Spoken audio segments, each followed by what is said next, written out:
Men Omonboyeva Ruxshona Sharof Rashidov nomidagi Samarqand davlat universiteti Urgut filiali 2-bosqich talabasiman. Zamonaviy o'qituvchiga qo'yiladigan talablar mavzusi.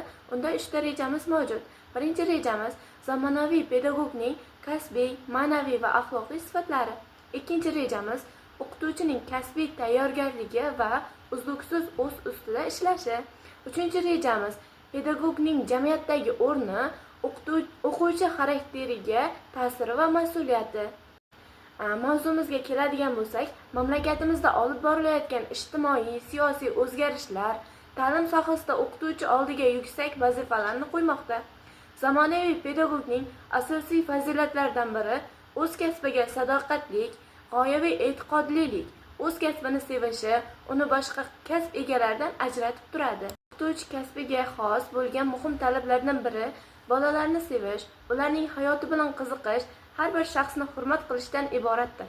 Bolani sevgan butun kuch va bilimini bolalarning kelajagi, ularning vatanga sodiq fuqaro qilib tarbiyalashga safarbar qila oladigan insongina haqiqiy o'qituvchi bo'la oladi.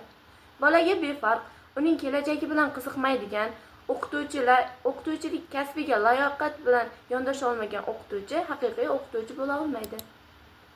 Bu konsepsiyada boshlang'ich sinf o'quvchilariga qo'yiladigan quyidagi talablar ham keltiriladi. O'zbekiston kelajagi buyuk davlat ekaniga ishonadigan, milliy iftixor tuyg'usiga ega bo'lishi, bolalarni xalq pedagogikasi durdonalari bilan ham, milliy qadriyatlarimiz bilan ham tarbiya qila olishi, nutqi ravon, xalq tili boyligi, ifoda usuli va tasvir vositalari adabiy til uslubi va me'yorlariga to'la ega bo'lishi zarur. Zamonaviy o'qituvchi qiyofasidagi shaxs pedagogik, psixologik jihatdan yuksak tayyorgarlikka ega bo'lish uchun quyidagilar kerak bo'ladi. Birinchisi, zamonaviy o'qituvchi ilm, fan, texnika va texnologiya yangiliklardan, yutuqlardan xabardor bo'lishi talab etiladi. Ikkinchidan, o'qituvchi o'z mutaxassisligi bo'yicha chuqur, puxta bilimga ega bo'lishi va o'z ustida tinimsiz izlanishi shart.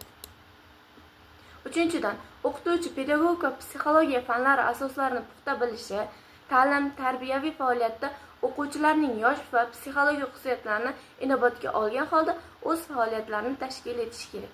To'rtinchidan, o'qituvchi ijodkor, tashabbuskor va tashkilotchilik qobiliyatlariga ega bo'lishi davrning talabidir. O'qituvchi o'zining individual nutq madaniyatiga ega bo'lishi zarur.